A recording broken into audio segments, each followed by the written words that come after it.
자, 한 주일 동안 잘 지내셨습니까? 벌써 한 주일이 지났습니다. 제가 대학생 때 한 학기 동안 학비를 벌기 위해서 여름방학 때 노가다라고 하죠. 노가다를 좀 더 순화된 말로 뭐라고 하나요? 일용직. 예, 일용직. 예. 예. 일용직 일을 한 2달 정도 한 적이 있습니다. 그때 제가 이제 서울 쪽에 살았는데 서울 동서울에 가보면 이제 테크노마트라고 국가 큰 상가 건물이 있잖아요. 그런 빌딩. 그거 이제 기초공사할 때 제가 거기서 한 2달 정도 노가다를 한 적이 있습니다. 하면서 참 인생에 대해서 어린 나이에 조금은 이제 깊이 경험을 해봤는데요. 제가 진짜 힘들더라고요. 아침에 누구보다도 일찍 가야 되고요. 가면 이제 사람들이 다 옷 갈아입잖아요. 컨테이너 같은 데 들어가가지고 이제 옷을 다 갈아입어요. 이제 작업복 같은 걸로, 그 다음에 장화 신고, 그 다음에 안전모 같은 거 쓰고, 그리고 나서 이제 식장이라고 하나요? 이제 팀장 같은 분이 이제 딱 부르시면 그분 쫄래쫄래 따라다니면서 너는 여기서 일해, 너는 여기서 일해. 딱딱 지정하면 거기서 이제 일을 하는 겁니다. 저는 이제 그런 기능 같은 게 없기 때문에 그냥 잡부로 일을 하는 거죠. 자벽 같은 거, 시키는 거, 뭐 이제 폐자재 같은 것들, 나무 같은 것들, 그런 것들 이제 다 여기 쌓아놓으면 그런 것도 치우고, 목 같은 거 막 뽑고, 그러다가 막 못에 찔리고, 그런 경험들이 지금 기억이 나는데, 진짜 일어나기 싫더라고요. 또 가야 되나. 그리고 끝나고 나서 이제 옷 다 갈아입고 샤워하고, 이제 끝났구나. 진짜 가면은 보라 떨어지죠. 그런데 제가 정말 이날은 너무 기대하고 가요. 어떤 날 기대하고 가냐면은 월급 받는 날. 그렇죠? 한 달 채워가지고 월급을 주더라고요. 그래서 이제 그날은 진짜 기대를 하고 갑니다. 그런 기억이 나는데 저희 교회 바로 앞에 나가면은 인력 업소들이 많이 있잖아요. 범인력도 있고 청소인력인가? 인력도 있고 여러 인력들이 참 많아요. 아침에 일찍 지나가다 보면은 6시, 7시 그 정도에 사람들이 바글바글해요. 또 이제 외국인 근로자들도 참 많이 있고 그 사람들이 다 하루에 일을 하고 그 다음에 업소에 다 들려서 줄을 쫙 서요. 왜 줄을 서냐면은 그날 일당 받으려고 줄 서잖아요. 근데 제가 이 말을 하는 이유가 있습니다.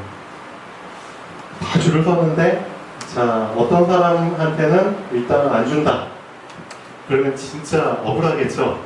다른 사람들은 다 일당을 받아서 다 돈을 세가지고 이제 주머니에 딱 넣고 집으로 가는데 어떤 사람은 일당을 못 받아. 그럼 진짜 화가 나고 억울하겠죠.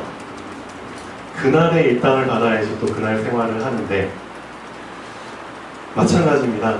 여러분이 오늘 예배 시간에 오셨잖아요. 오셨는데 다 그릇을 하나씩 갖고 오셨습니다. 그릇을. 이 그릇의 이름은 은혜라는 그릇입니다. 은혜. 근데 우리가 중국집 가면은 짬뽕도 먹고 싶고 짜장면도 먹고 싶고 하잖아요. 근데 요즘은 이런 메뉴가 나오더라고요. 그릇인데 반으로 쫙 나눠져가지고 한쪽은 짬뽕을 담아주고 한쪽은 짜장을 담아주고 양은 반이지만 두 가지를 동시에 먹을 수 있도록 그런 메뉴가 나오는데 이 은혜라는 그릇도 마찬가지입니다. 반으로 딱 나눠져 있는데 그 절반의 이름은 뭐냐면은 믿음입니다. 그 다음에 나머지 절반의 이름은 힘입니다. 힘. 하나님이 여러분에게 은혜를 오늘 주시기를 원하시죠. 진짜 하나님 은혜를 주시기를 원하십니다. 근데 그 은혜가 우리에게 어떤 걸로 담겨지냐면 믿음으로 담겨지고 한 주일을 이겨낼 수 있는 영적인 힘으로 담겨집니다. 이것을 여러분이 오늘 오셔서 가득 담아 가셔야 되거든요.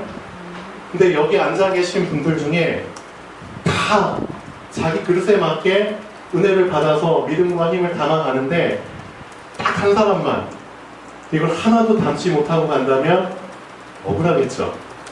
그런 사람이 한 사람도 없기를 바랍니다. 진짜 바랍니다. 예. 한 끼 식사를 안 해도 배가 고파가지고 비실비실한데, 그런데 오늘 주시는 그 은혜를 여러분이 담지 못하고 가면은 일주일이 참 힘들 건 뻔하죠. 이건 당연한 겁니다. 사람은 육신이 있지만 육신 안에 영혼이 있습니다. 그래서 사람을 영적인 존재라고 하죠. 영적인 존재는 두 가지를 다 같이 공급받아야 됩니다. 우리가 날마다 아침, 점심, 저녁을 먹는 육신의 양식과 우리 영이 건강해야 되는 영혼의 양식을 공급받아야 됩니다. 당연하죠? 그런데 이 영혼의 양식은 어디서만 줄 수 있느냐? 어디서만 줄 수 있느냐? 자, 하나님의 말씀이 선포되는 곳에서만 줄 수 있습니다. 하나님은 말씀이 선포되는 곳에서 우리에게 은혜를 주십니다. 그게 중요합니다. 특히 일주일에 한 번 공적으로 말씀이 선포되는 이 곳이 엄청 중요합니다. 그리고 나름대로 여러분이 일주일에 날마다 하루에 한 번씩이든 두 번씩이든 여러분 자신이 말씀을 펴놓고, 그렇죠? 스스로 하나님께 예배드리면서 말씀을 공급받는다면 더할 날이 없겠죠. 근데 아직은 그럴 수 있는 사람들이, 그럴 수 있는 믿음과 영적인 힘이 부족한 분들이 많아요. 근데 이런 분들일수록, 그렇죠?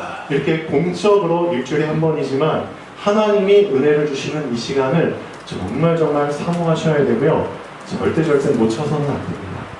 예. 그래서 오늘 여기 오신 분들 한 명도 빠짐없이 가득 채워가는 날이 되면 좋겠습니다. 지난주 말씀 제목이 임마누엘을 방해하는 것,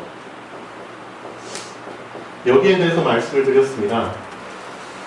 내가 정말 하나님과 다 함께 해야 되는데, 하나님과 연결된 상태에서 하루를 보내야 되는데 자꾸만 하나님과 분리되도록 만드는 게 있다는 겁니다.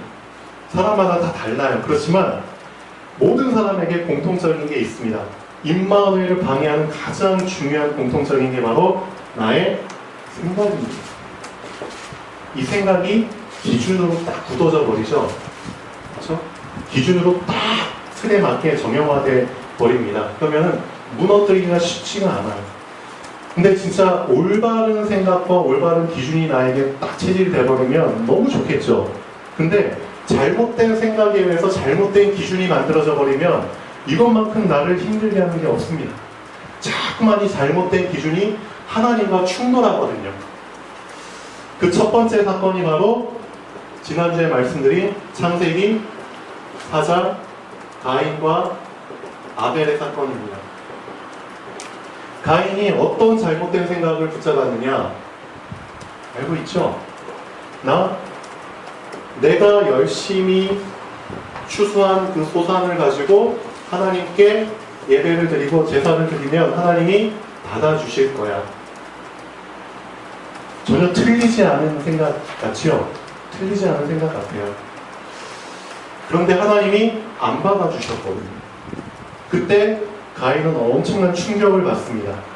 이거 뭐지? 이건 뭐지? 왜 안 받아주시지? 내 동생 건 받아주셨는데 왜 내 건 안 받아주시지? 엄청난 충돌이 일어나죠. 즉, 내 잘못된 생각이 잘못된 기준으로 만들어지고 이 기준이 결국은 행동으로 옮겨지고요. 그 행동에 따른 결과가 그대로 나타납니다. 이걸 내가 받아들이지 못하는 겁니다. 한번 보시죠. 나쁜 사람이 있고요. 착한 사람이 있어요. 우리가 현장에 나가서 복음 전하다 보면은 진짜 나쁜 사람은, 그렇죠? 복음 안 받아들입니다. 나쁜 생각으로 꽉 차 있기 때문에 어떻게 하면 나쁜 짓을 저지를까? 그 생각에 꽉 차 있죠? 복음 안 받아들입니다. 근데 착한 사람들을 간혹가다 만나요. 가다 보면. 그러면 그 착한 사람들은 뭐라고 얘기하느냐? 나 지금까지 지은 죄가 너무 많아. 너무나 나쁜 짓을 너무나 저질렀어. 그래서 양심이 허락을 못해. 이런 놈이 어떻게 하나님을 믿겠어? 그리고 복음을 받아들이는 게 아니라 복음을 거절합니다. 자, 세상 기준으로 봤을 때는 그렇죠? 나쁜 짓은 뭐고 착한 짓은 뭐다. 나쁜 사람은 뭐고 착한 사람은 뭐다. 라고 딱 정해져 있죠. 그런데 하나님의 기준으로 봤을 때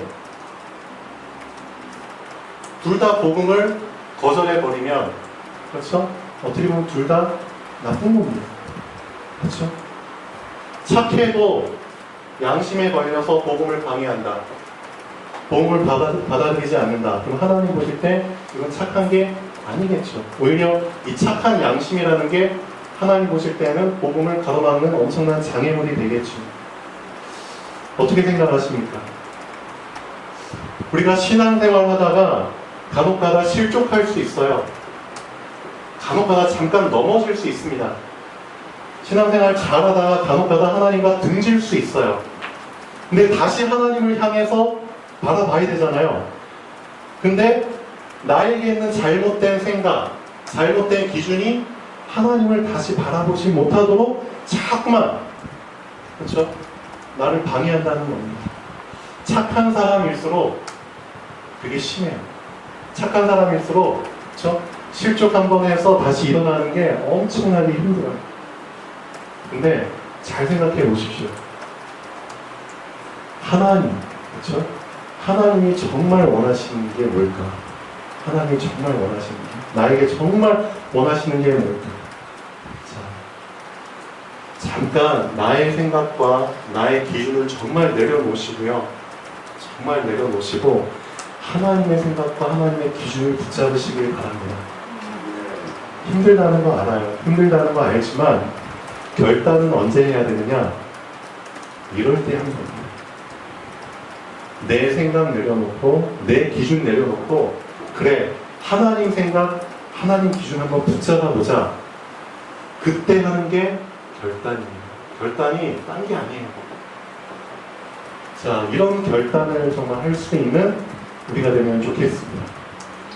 그래서 지난주에 나의 임마누엘을 방해하는 것에 대해서 잠깐 말씀을 드렸고요. 그 다음에 오늘은 임마누엘의 약속에 대한 부분을 좀 말씀드리겠습니다. 자, 제가 한문을 잘 모르는데 약은 어떻게 썼더라? 약. 혹시 약? 속은 이렇게 쓰죠? 이렇게. 맞나요? 아, 비슷한 게 있는데. 자, 약속. 그런데 한자의 뜻을 보니까 약이 무슨 약이냐면은 묶을 약 또는 맺을 약 이렇더라고요. 속은 똑같이 묶을 속입니다. 그러니까 약속이라는 의미 자체가 이쪽과 이쪽이 있으면은 이 두 가지를 서로 만나게 해서 서로 관계를 맺게 하고 그 다음에 이게 분리되지 않도록 완전히 묶어버리는 겁니다. 그렇죠? 약속이라는 게 그런 의미가 있습니다. 그래서 우리가 약혼한다, 뭐 결혼한다 하잖아요. 하나님께서 짝지어 주신 것을 사람이 나눌 수 없다. 그런 의미도 약속의 의미죠. 저도 지금까지 살아오면서 약속이라는 것을 한 수천 번은 한 것 같아요. 수천 번은 한 것 같은데 그 중에 정말 약속을 지킨 게 몇 개나 될까 생각해 보니까 얼마 안 되더라고요. 약속은 했지만 제가 내린 결론은 인간이라는 게 진짜 약속을 100% 지킬 수 있는 존재가 아니구나. 인간은 진짜 연약하구나 라는 것을 참 느낍니다. 근데 그럼에도 불구하고 우리가 약속을 하는 이유는 뭘까요? 약속을 하는 이유는 그렇죠? 그게 진짜 중요하기 때문이겠죠. 중요하기 때문이겠죠. 자, 하나님께서 우리에게 약속을 주셨습니다. 언제 약속을 주셨냐면은 오늘 본문 말씀 읽어본 것처럼 인간을 완전히 멸하셨죠. 홍수라는 걸 통해서 멸하셨는데 다시는 내가 인간을 멸하지 않겠다. 뭘로? 물로 멸하지 않겠다. 거기에 대한 약속을 하나님이 주십니다. 자, 그런데 그 약속의 매개체로 뭘 주시냐면은 무지개라는 것을 만들어 주시죠. 무지개. 근데 우리가 무지개를 보면은 이 정도만 생각하잖아요. 많은 세상 사람들은 저기 비 오고 나서 무지개 떴다 하면은 그냥 그거 쳐다보고 그거 사진 찍느라 그냥 그거밖에 모르죠. 근데 우리는 그 수준에서 끝나면 안 된다는 거예요. 간혹가다 이제 쌍무지개 같은 거 딱 나오면은 진짜 사진 찍고 오늘은 진짜 오늘의 운세는 좋을 것 같아. 뭔가 나한테 좋은 일이 생길 것 같아. 운이 좀 따를 것 같아. 그런 식으로 연관짓지만 세상 사람들은 그럴 수 있어요. 근데 우리 하나님의 자녀들은 그 수준에서 멈춰서는 안 된다는 겁니다. 무지개를 볼 때마다 뭘 생각해야 되느냐? 약속이라는 걸 생각해야 된다는 거죠. 약속이라는 거. 근데 사실상 많은 하나님의 자녀들이 껍데기 수준에서 그냥 끝나버린 겁니다. 진짜 알맹이의 언약을 붙잡아야 되는데 그렇지 않고 그냥 다 지나쳐 버립니다. 무지개에 두 가지 의미가 들어있습니다. 또 여러 가지 의미가 들어있겠지만 하나님께서 무지개를 이렇게 만들어 주셨잖아요.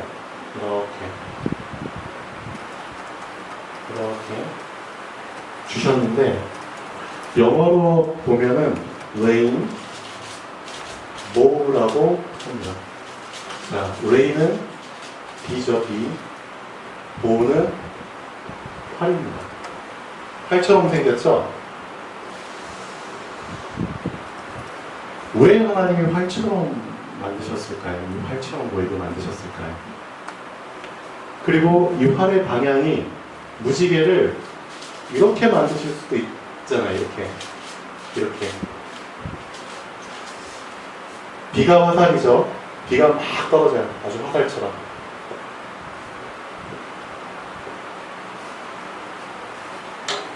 하나님께서 이 비를 화살처럼 이 세상에 완전히 막 퍼부으셨죠. 40일 정도. 그래서 이 세상이 홍수로 멸망을 했습니다.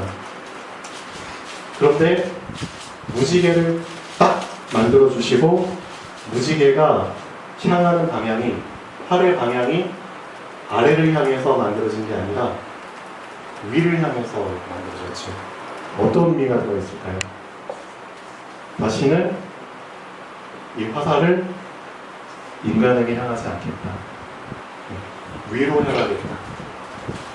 하나님 자신에 대한 결단이십니다. 내가 이 화살의 방향을 인간을 향해서 이제 쏘지 않겠다. 이 무지개를 보실 때마다 하나님이 그걸 기억하신다고 하셨습니다. 내 자신에 대한 기억. 그렇죠? 내 자신에 대한 결단. 난 그걸 꼭 지키겠다. 그런 의미가 엄청나게 포함이 되어 있죠. 두 번째는 어떤 의미가 들어있을까요? 무지개가 한 가지 색으로만 되어 있는 게 아니라 7가지 색으로 되어 있죠. 각각의 색깔들이 다 붙어 있습니다. 내가 인간과 분리됐지만 연합을 이루겠다. 그렇죠?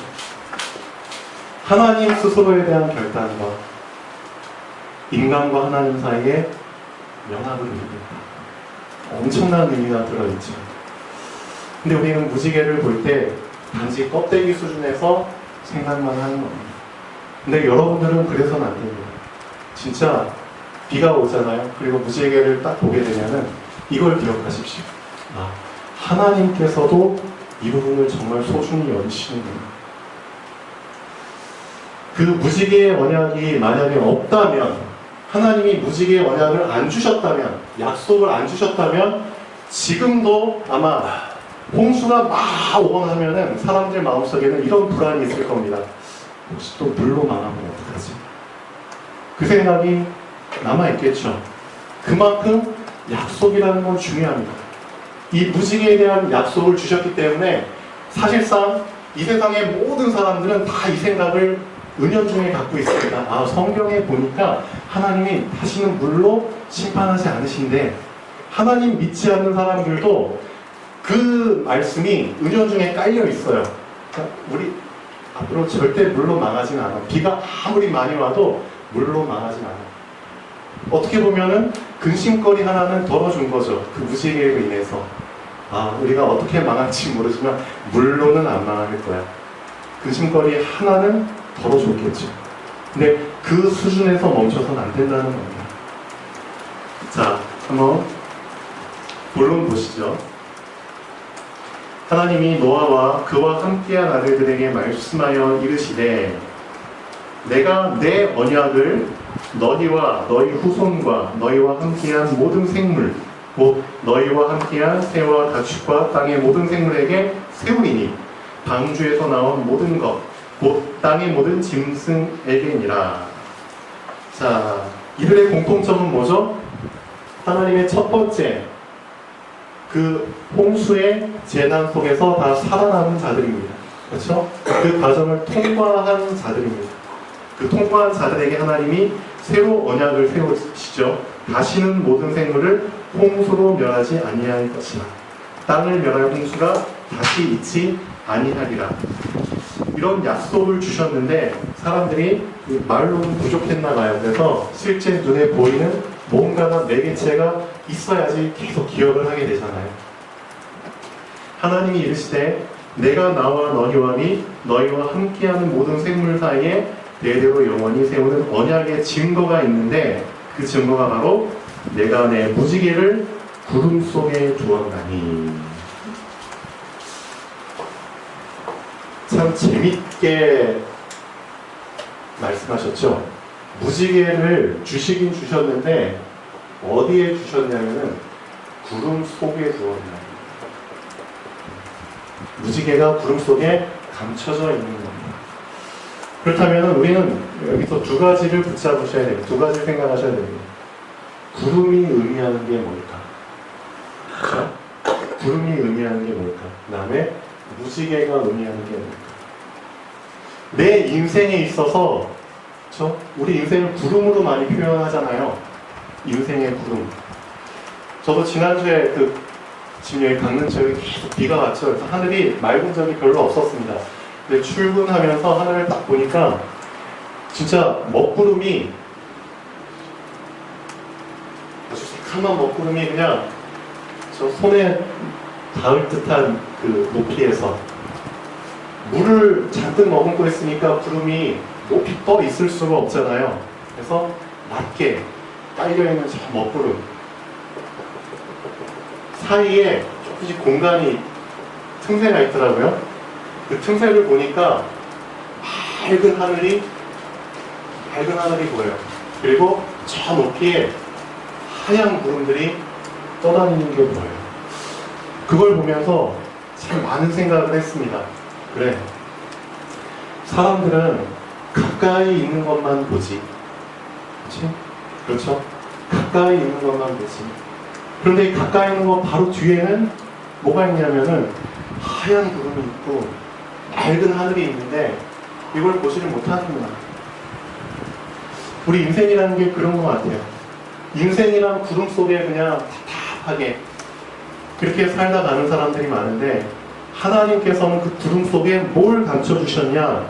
무지개를 감춰주셨다는 겁니다. 너의 인생이 구름으로 끝나지 않아.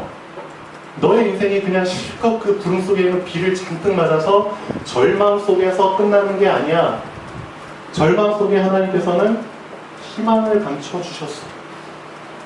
근데 많은 사람들이 그 희망을 발견하지 못하고 절망 속에 그냥 시달리다가 그냥 절망 속에서 죽는 겁니다. 하나님께서는, 그렇죠, 우리 인생에게 무지개라는 희망을 주셨죠. 근데 여기서 끝나버리면 안 됩니다. 이 무지개는 단지 우리에게 하나의 근심거리를 해결할 정도지만 우리 인생에 있어서 우리의 인생의 과거와 현재와 미래에 있는 모든 근심거리를 해결할 수 있는 약속, 모든 근심 해결에 대한 약속을 주셨습니다. 그 약속이 바로 임마누엘입니다. 엄청나죠? 무지개하고 비교할 바가 안 되는 겁니다. 어마어마한 모든 문제 해결에 대한, 모든 근심 해결에 대한 약속을 주신 겁니다. 근데 그 약속만 주신 게 아니라 그 약속이 실제 우리에게 눈에 보이는 그렇죠? 응답으로 이 땅에 온 겁니다. 그 응답이 바로 그리스도죠. 예. 근데 문제는 뭐냐면 무지개 보고서도 반응이 없는 사람들, 그렇죠? 무지개란 약속을 주셨는데 약속이라는 거는 서로 붙잡아야지만 체결이 되는 거잖아요.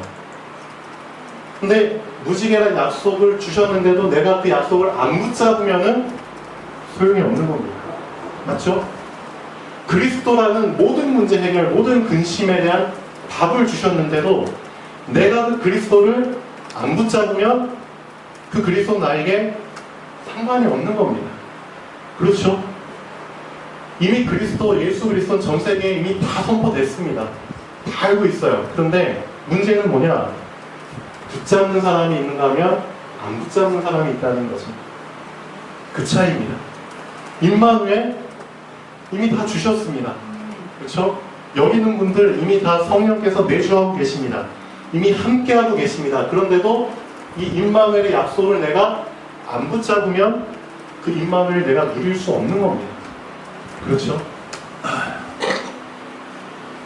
우리는 아까 말씀드린 것처럼 약속이라는 것을 지킬 수 있는 힘이 없습니다. 이 약속은 누가 지키시느냐? 성경에 나온 것처럼 이 약속을 지키는 역할은 하나님이 하십니다. 하나님만이 그 약속을 지키실 수 있거든요. 그래서 그 약속을 지금도 지키고 계시잖아요. 무지개 비 올 때마다 보이죠? 하나님 그 비 올 때마다 구름 속에서 무지개 보시고 하나님은 과거에 했던 약속을 다시 붙잡으십니다. 그렇죠? 내가 다시는 홍수로 멸망 안 시키겠다. 그래서 비가 어느 정도 오다가도 계속 오지 않잖아요. 어느 정도 오다가 그쳐버립니다. 왜냐? 약속, 무지개. 하나님도 이 약속을 지키십니다. 그 다음에 내가 창세기 3장 15절 여인의 후손을 너에게 주리니 약속하셨죠? 지키셨습니다. 2000년 전에 예수 그리스도 보내주셨죠? 그리고 또 약속 하나 남아있습니다. 예수님께서 너희가 하늘로 가심을 본 그대로 오시리라. 뭐에 대한 약속? 재림에 대한 약속? 이제 이거 하나 남아있습니다. 지금까지 하나님이 하신 약속들은 하나도 빠짐없이 다 지키셨습니다. 약속을 지키시는 분은 하나님이십니다. 하나님은 시건치 않으신다. 거짓말하지 않으신다고 하죠. 약속 하나 남았습니다. 하나. 재림주로 오실 것이다. 분명히 이 약속 지키실 겁니다. 맞죠? 그럼 우리가 할 역할은 뭐냐? 우리는 약속을 지킬 수는 없지만 그 약속을 붙잡을 수는 있습니다. 맞습니다. 약속을 붙잡는 것은 우리가 할 일입니다.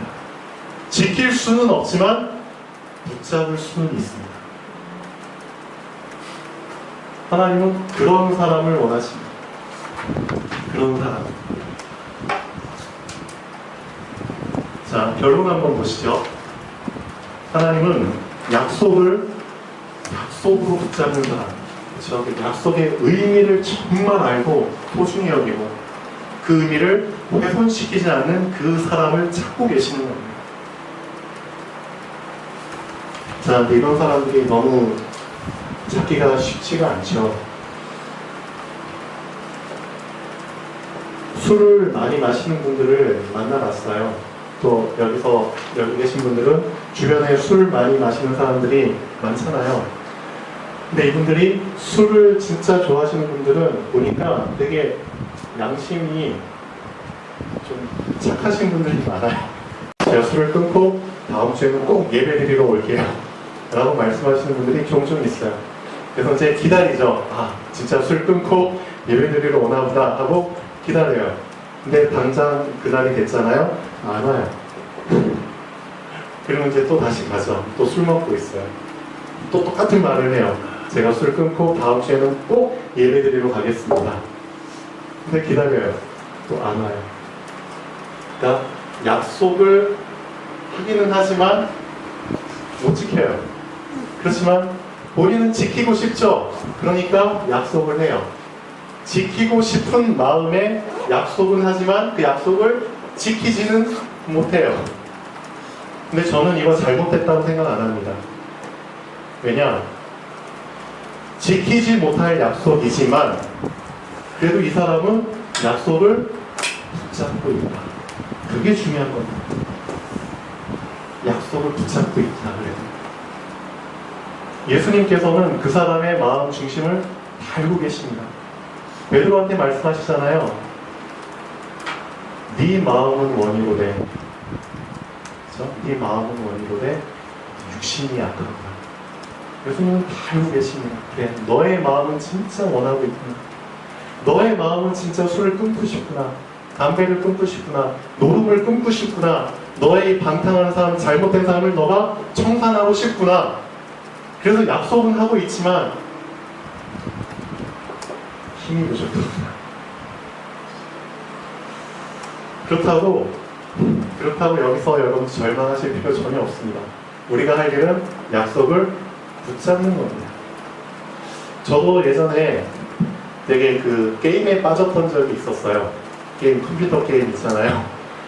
한때 컴퓨터 게임에 빠져가지고 그런 적이 있었습니다. 근데 이렇게 되더라고요. 정말 하나님께 기도했습니다. 하나님, 저는 힘이 없습니다. 근데 대신에 이건 할 수 있습니다. 이거는 게임을 하면서 저는 이 약속을 붙잡을 수 있습니다. 이 약속, 예수님께서 저에게 그리스도 아닙니까? 저의 모든 문제 이미 해결해 주셨다고 하지 않으셨습니까? 이 그리스도 이름 붙잡고 게임합니다. 그렇게 한 적이 있었어요. 근데 얼마 동안은 그냥 계속 게임을 하게 되더라고요. 진짜 게임이 더 잘 될 때도 있었고. 네. 어떤 분들도 그러잖아요.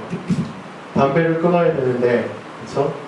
믿는 사람들이 이제 담배를 이제 피면은 좀 덕이 되지 않는다, 뭐 본인 건강도 안 좋다. 그래서 담배를 끊어야 되는데 그게 잘 안 되는 거예요. 그래서 어떤 목사님도 이런 말씀을 하셨더라고요. 펴라. 피는데 한 가지를 같이 하면서 펴라. 이게 담배 피고 나서 이렇게 연기 내뿜을 때 주 예수 그리스도, 오직 예수, 그렇게 해라. 그래서 그 사람이 진짜 그렇게 해봤대요. 그리고 나서 얼마 지나지 않아서 다시 목사님한테 와서 하는 말이, 목사님, 담배가 더 맛있던데요. 그래요. 그러니까 이제 좀 약간 그랬는데 또 얼마 지나지 않아서 이분이 다시 오더니 이런 말을 하더래요. 담배가 시체 썩는 맛이 납니다. 그래서 제가 담배를 끊었습니다. 그런 말을 하더래요. 진짜 우리가 끊을 수 있는 게 아닙니다. 하나님이 개입하신다는 겁니다. 하나님이 시간표가 되면은 하나님이 이 약속을 지키시기 위해서 약속을 붙잡은 나에게 개입하신다는 겁니다. 개입하실 때까지 약속을 붙잡는 게 내가 할 일입니다. 이해되셨죠? 이거 진짜 중요합니다. 여러분들 중에 진짜 술 못 드시는 분들, 담배 못 끊으시는 분들, 연약한 분들 있죠? 계속 붙잡고 계세요. 언제까지? 하나님이 개입해서 그 약속을 지키시는 그 날까지 붙잡고 계시면 됩니다. 그거는 하실 수 있죠? 네. 그래서 무지개의 약속을, 무지개를 볼 때마다 자, 임마누의 약속을 놓치지 않으면 좋겠습니다. 자, 결론 한 번씩 쭉 읽어보겠습니다. 약속은 미래에 대한 확정의 의미가 포함되어 있습니다. 그렇죠? 지금 내 모습이 이랬든 저랬든 상관없습니다. 이미 하나님과 약속이 딱 체결돼 버리면은 나의 미래는 이미 약속한 대로 하나님이 바꿔주실 겁니다. 지금 현재 내 모습에 일희일비하실 필요 없습니다. 약속은 미래에 대한 확정의 의미가 있습니다. 꼭 붙잡으시기 바랍니다. 하나님은 비를 잔뜩 머금고 있는 구름과 언약을 맺으신 게 절대 아닙니다. 하나님은 절망과 약속을 맺으신 게 아니고요. 절망 속에 있는 무지개, 즉 희망과 언약을 맺으신 겁니다. 꼭 기억하시기 바랍니다. 무지개 속에는 미래에 대한 하나님의 결심과, 그렇죠? 그 무지개의 방향, 인간과의 연합의 의미가 포함되어 있습니다. 나의 인생의 구름 속에서 나의 확실한 보증이 되는 무지개를 발견하는 것이 진짜 중요합니다. 그래서 항상 말씀을 드리죠. 우리에게 눈이 있지만 이 눈 말고 영적인 눈을 여는 것이 진짜 중요하다. 영안을 여는 것이. 이 영안을 열어서 봤을 때 나의 인생의 구름 속에서 무지개를 발견할 수 있는 겁니다. 항상 가는 곳마다 무지개를 발견할 수 있는 사람은 절망과는 상관없겠죠. 항상 희망 속에서, 그렇죠? 하나님의 성취된 약속, 그거 붙잡고 인도받을 수 있습니다. 그래서 영적인 눈이 진짜 중요합니다. 무지개를 통해서 우리 인생의 근심거리 하나를 덜 수 있는 수준, 그 수준으로 끝나면 절대 안 되겠죠. 하나님은 우리 인생의 과거, 현재, 미래의 모든 근심거리를 덜어줄 수 있는 약속을 주셨습니다. 그 약속이 바로 임마누엘이라는 약속입니다. 이 약속을 만약에 내 양심 때문에 못 붙잡는다? 그럼 그 양심은 차라리 없는 게 낫습니다. 맞죠? 그 어떤 것도 이 임마누엘을 못 붙잡게 만든다면 과감하게 내려놓을 수 있는 그런 결단을 하셔야 됩니다. 네. 약속을 지키는 것은 하나님이시지만 우리가 할 일은 그 약속을 붙잡는 겁니다. 그래서 한 주일 동안 하나님이 나에게 하신 약속들을 한번 곰곰이 생각해보는 시간이 되면 좋겠습니다. 정말 성경 속에 나에게 하신 약속들이 엄청납니다. 그 약속들 정말 붙잡으면 붙잡을수록 나의 그릇은 믿음으로 가득 찰 것이며 영적인 힘으로 가득 찰 겁니다. 자, 가득 찬 한 주일을 보내면 좋겠습니다. 기도하겠습니다. 살아계신 하나님 아버지, 정말 감사드립니다. 하나님이 우리에게 주신 약속을 우리가 너무나